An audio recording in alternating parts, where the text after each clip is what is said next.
And live from Brussels and Sagres in Portugal, it's ZN ZN Live. That's right. I have to apologize. I'm wearing a hat. It's a beautiful day. I'm here in Portugal and Sagres. Behind me, the sea.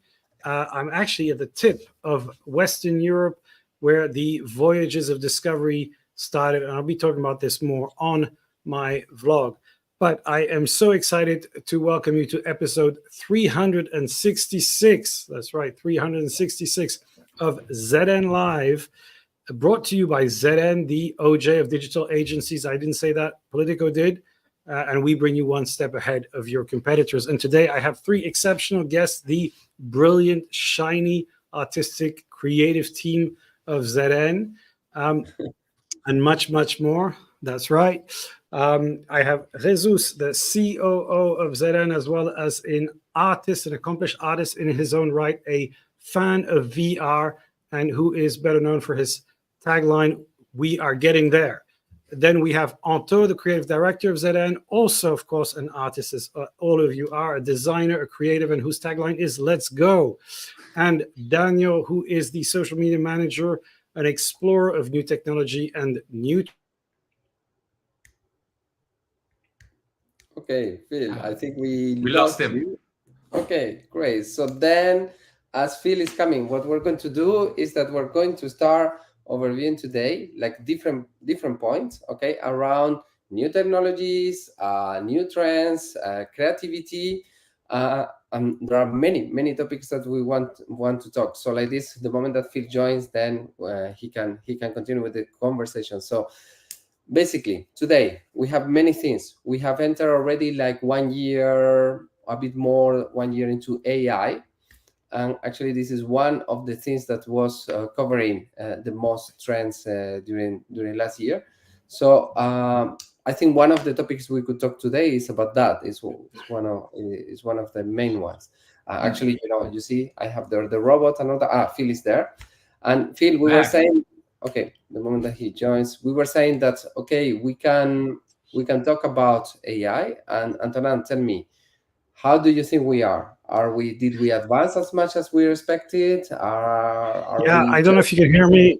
You see, yes, we can hear you again, but it's probably buffering again. So for me, I think like the advancements that we've been having in the last year, I would say are nothing short than staggering. I want to, just give a little bit of an overview of, where we were just a year ago. If you can see the screen that I'm sharing right now, this was what we had in AI, 1 year ago. Will Smith eating pasta. By the way, he did a whole little meme thing where he himself in real life started eating pasta. But this was a year ago, just a year ago. And very recently we've had, of course, and you've seen on my LinkedIn, I was posting about it. Although we can't see the screen. Okay. Are you sharing it? Yes. Yeah, I am. I think in the back end they need to put it up. They might need to. But I remember the meme you're talking about. It's Will Smith and his pasta eating. So we can share that with the team. And let's go. And we have comments as well from Lucian saying hello from Romania. Justin saying hello, everyone. And Lucian saying we cannot see the screen. Damn right, we can't see the screen. But anyway, right. We can imagine Will Smith with his pasta. And indeed, where are we today? So basically where we are right now is that there is been a massive increase actually in the kind of quality, first of all, in the way that we are bringing in, and let's see if they're going to be able to share the screen, because I wanted to show a little bit of the Sora kind of elements. No, it's all right. But basically in the last year they've been there we go, perfect. Wow. Okay. So you remember what we had 1 year ago. This was the thing, and of course the big elements that we had as limitations at that time was temporal coherency, right? And the ability to have then something that wasn't warping and everything. There's a lot of warping, and then you had also the limitation of you could only generate around like 3 seconds or 4 seconds maximum of content. So now more recently with the announcement of Sora, of course it is not yet out into the public, but OpenAI has taken a big jab at video and really shocked everybody in terms of what is being put out there in terms of elements. So you're now going from something that is 3 or 4 seconds to something that can be like completely 10x of that, like 60 seconds, right? And have a level of realism that, for example, this is one really good example.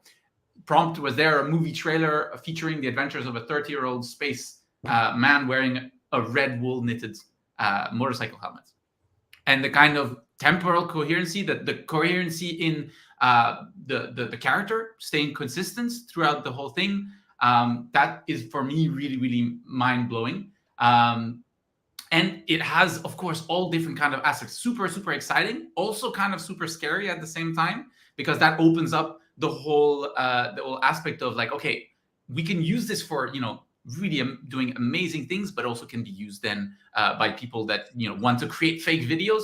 It's going to become, easier than ever. So that's also a super important part that we need to be aware about that. And that's why OpenAI is being super careful about the way that they're rolling this out and being, very, very methodical about that. But yeah, super, super interesting. Have a look at this. Another element for me that was really super exciting, it's still on the paper level, so this is things that are still coming, is this research paper on emo, where they're taking basically a picture, for example, an image source. They're taking a vocal source, and they're able to then bring in the aspect of the person like speaking or talking. Then you're able to have really a lot of different elements that are coming together to really bring in, and you'll be able to see. I'll put the link in the chat as well of making a portrait sing. And the amazing thing is that you're just on one picture, an audio source, and the amount of amounts that you're having. I'll put the volume down. Is really, really quite amazing on what they're able to do. I cannot share the sound on this one, but that's definitely something that was really, really very impressive that I saw that was coming out lately. So the aspect of being able to generate not only video, but then being able to lip sync to maybe an audio that you would have been maybe generated as well is advancing really, really fast. And there's a lot of tools that are going to come out that are going to start integrating this technology, hopefully into like one tool that will be able to then generate from then maybe beginning to the end what you could call like an AI movie, basically. Okay, but I want to jump into this. Sorry, Phil. We are a lot into this, Antonin, and we're starting to test. We're testing them, we're using them, and all. But how much do you think is I don't know, general public or maybe people who are not necessarily every day in the creativity using these kind of tools? Yeah, it's definitely, I would say, a very iterative, and I would say you need to have a lot of patience with the tools right now, right? I think that's the main thing. And people who think they can come in right now and just one click get the exact results, that's not the case right now. So do like the super amazing AI videos that you see outside on social media are the results of a lot of iteration, a lot of trial and error. And from there, they've cherry picked, and that's the kind of aspect that is, let's say, tricky for, let's say, the everyday person, is that patience, that kind of, you need to be able to kind of go through all these steps, be patient enough, keep tweaking your prompts and the results that you're having, try different tools and combinations for now to be able to get really something that really stands out. Yeah, but I think I want to come back to you on this. Because basically we see these fantastic tools. We see Sora, it's got a lot of hype, the latest video tool from OpenAI. However, of course, that one is not in the hands of the users yet. It's not yet being deployed. But the other thing is that I find that, we have this image that AI is creating these amazing tools that you can create videos from.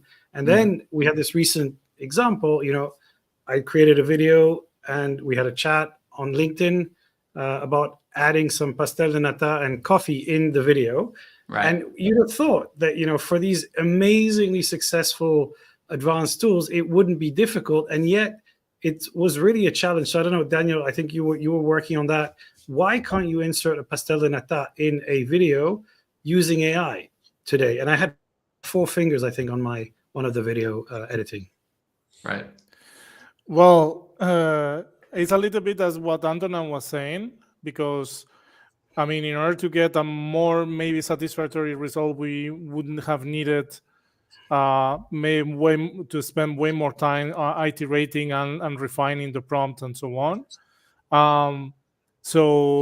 But second is also because in the general public mind, maybe they have the feeling that with AI you can do, especially with generative AI, which is the category that these sort of applications and models they belong to, you will be able to do anything that you want.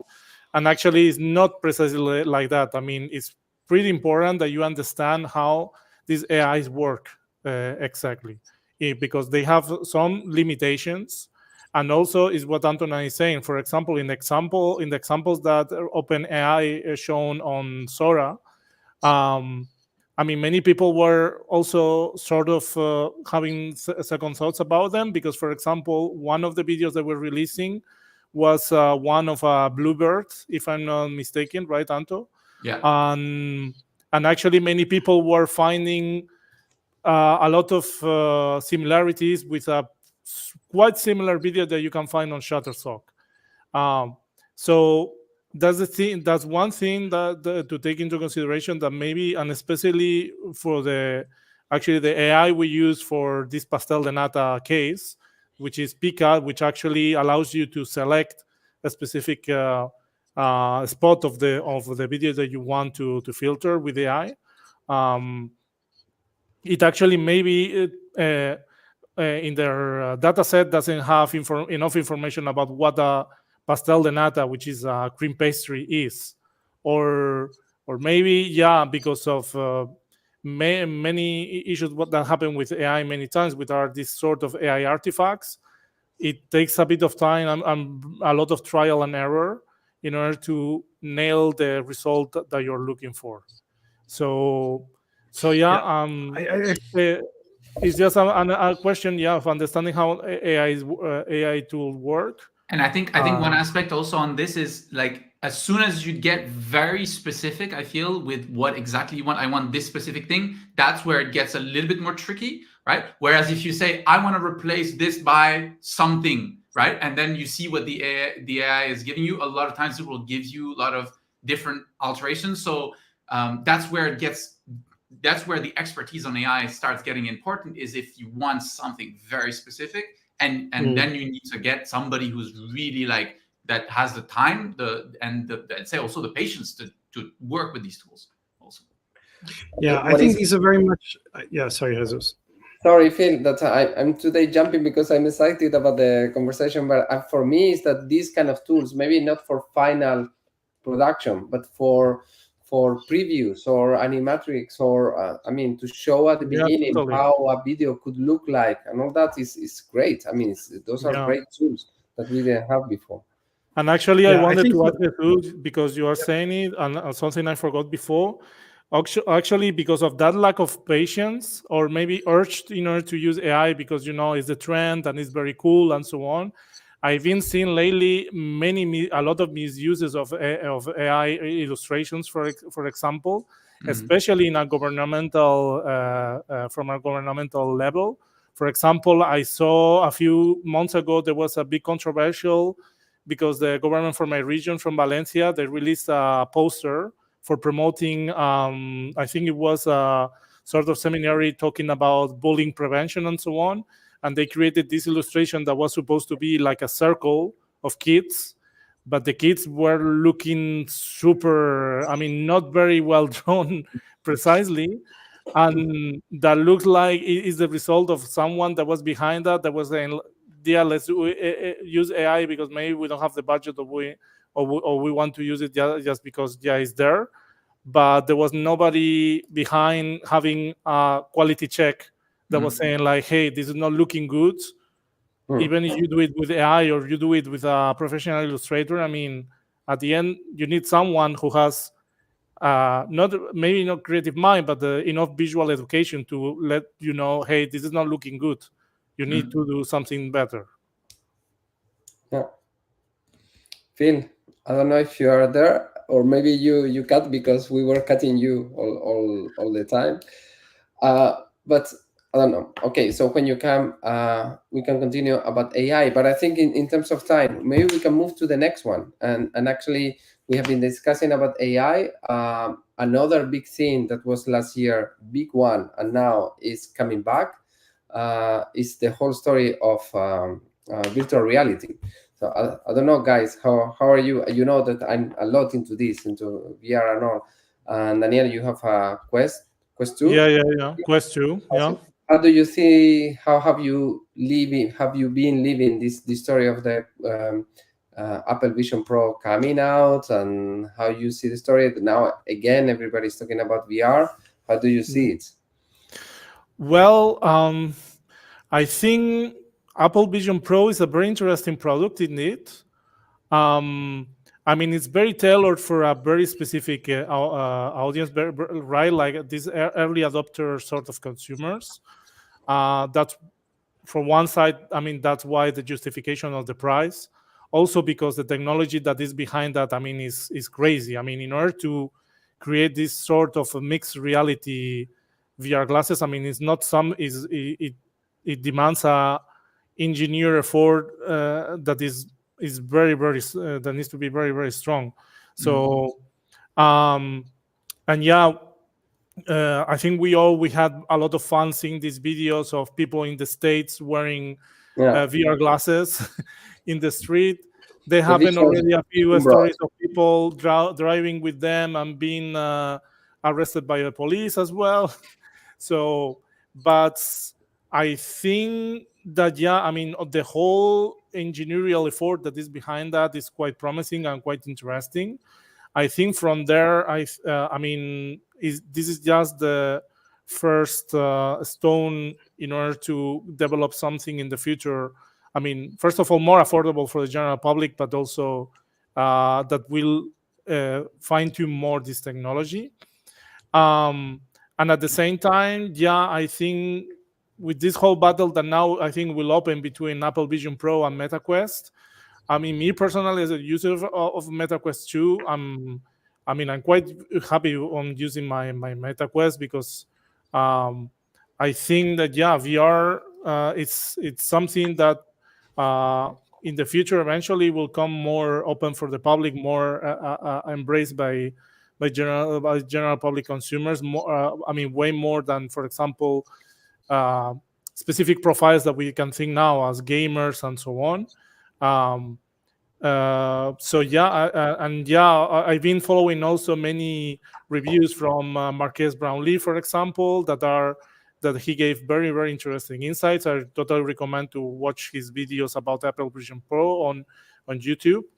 So yeah, I don't know, very promising, very interesting. I don't know, Anto, how you absorb all this story. I mean, I felt definitely the hype, right? That was really something that took really the internet by storm. The fact that also Apple was pretty like they teased it a bit, like, during the endish of last year, like October and everything, and everybody thought, like, okay, 2024, beginning of 2024, maybe that means, maybe mid to 2024, but they really like held to their timeline. And really started like rolling it out, and so you can see that this is something that they really strongly believe in, right? And they're really pushing quite hard. And basically, I mean, for me, I know that it's difficult to kind of like, you can see the images, you can see the reviews and everything, and it's always like this in VR. It's like you experience it, and it's a completely different thing, right? And so for me, I like Jesus. You probably are impatiently waiting for getting yours. I don't know if I would be able to unblock such a price, but I really can't wait to kind of just at least try it and to actually see the difference also of quality of eye tracking, of hand tracking that it's able to do. All of these things are like super fascinating.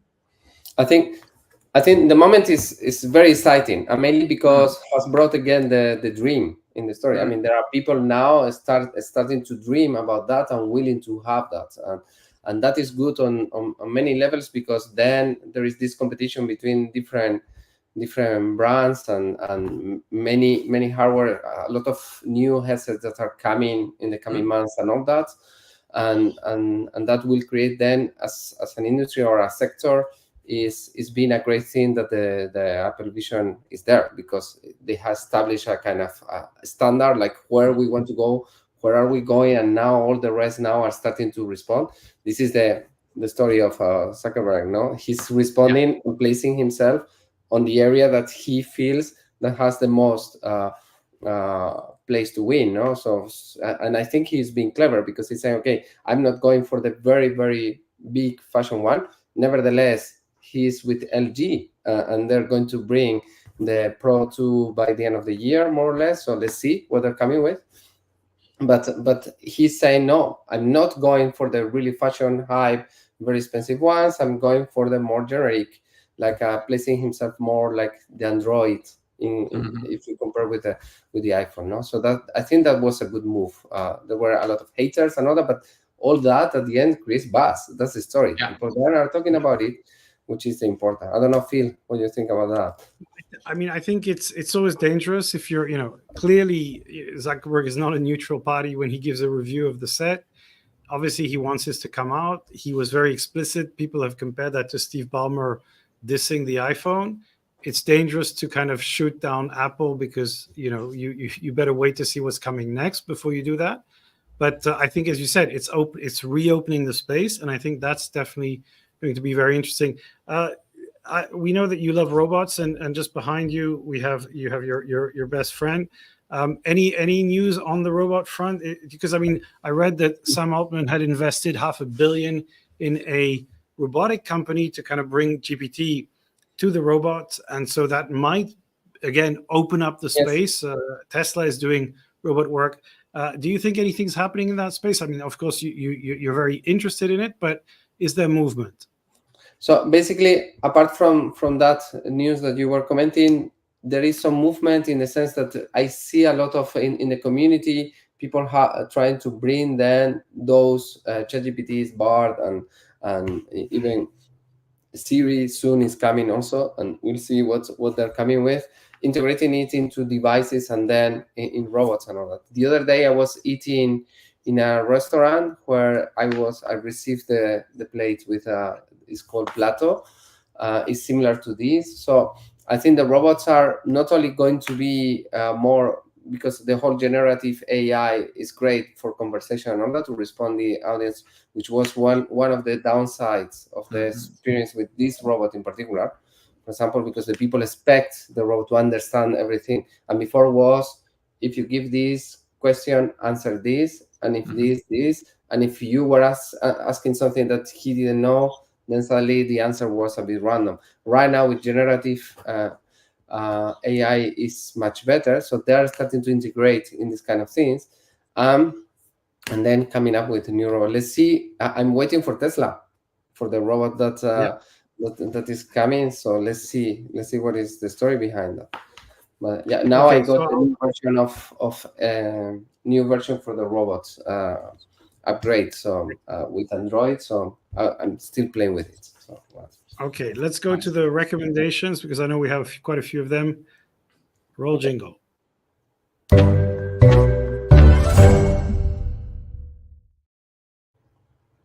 So I'm going to actually start with my recommendation, because I might drop off, as you might have seen. My connection is a little bit unstable. So I'm recommending a vlog I posted on perspectives. I did it in Portugal, in Pusada. If you want to know how to shift perspective between different levels, check it out. And I will now pass it on to Daniel, because Daniel has quite a few recommendations for us this week. Daniel, what do you have for us? Yeah, more than recommendations, I would say that is homework for our audience. So next time we have a tech update, I will make a test and to see if you pass it or not. I'm going to share my screen for this. Let's see if it works. Let me see. Okay, here we go. Normally should be sharing, is it?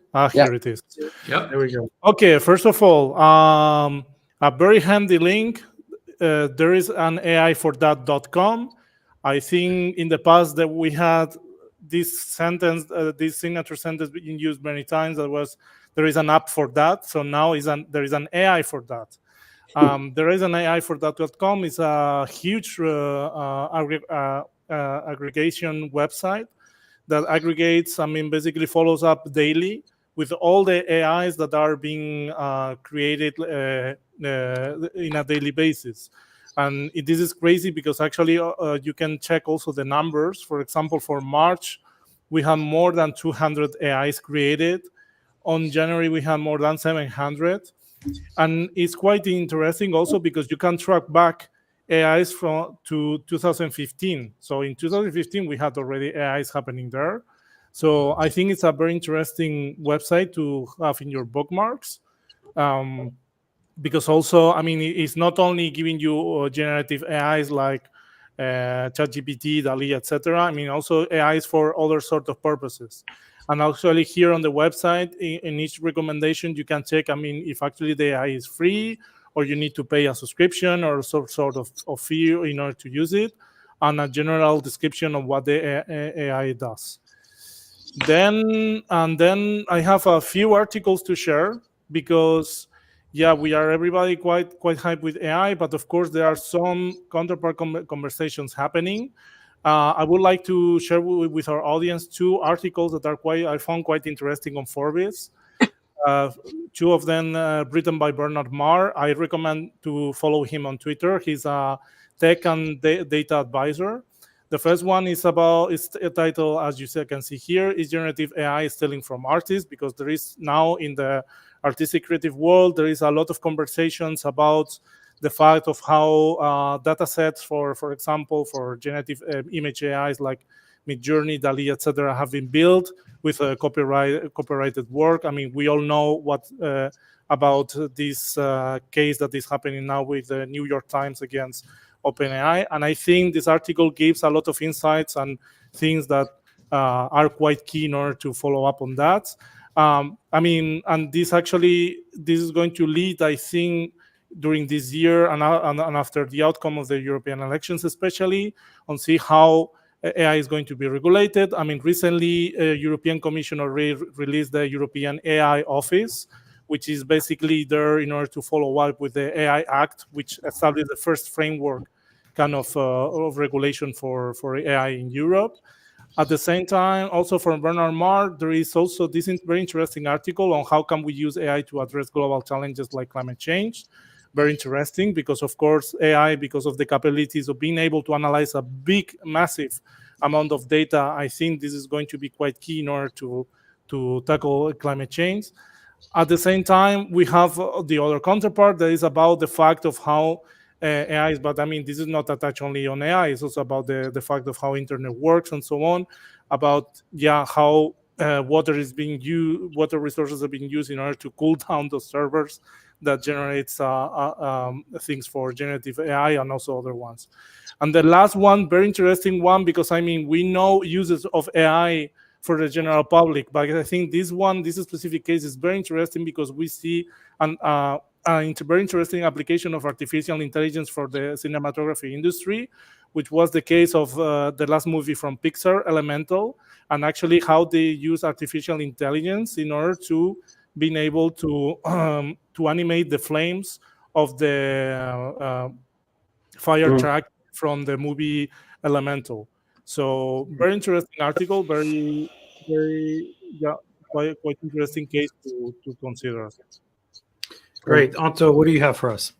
So actually, I have a similar, and it's a competitor, most probably aggregator. It's called futuretools.io. As well, let's say, there's been an explosion of AI tools, and there's probably going to be an explosion of these kind of aggregators for AI tools. So futuretools.io also is another one where you're able to kind of research a little bit what are the latest tools that are out there, and to get to know actually what are then solutions that are coming or solutions that are existing as well already.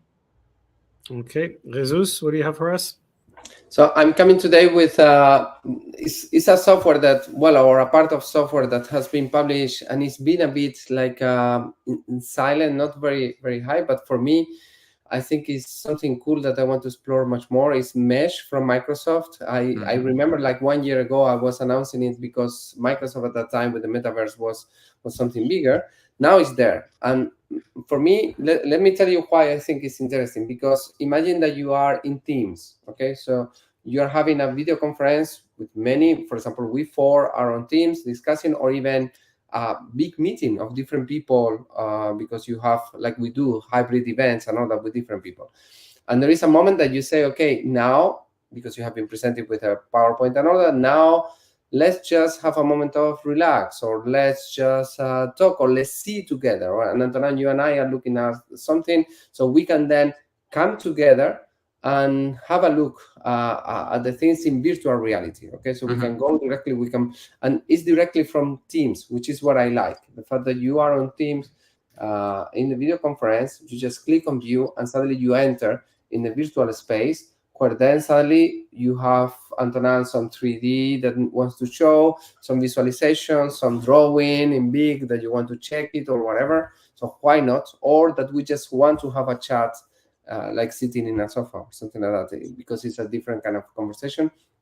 I like the fact that it's integrated like that, because it's showing then a flow on the way that you want to meet people. And I think right now maybe it's too early. Not everybody has the headsets and all that, but with the time, if people are starting to have that in their houses or in their offices, it's a good way also of meeting. So interesting to test. Yeah.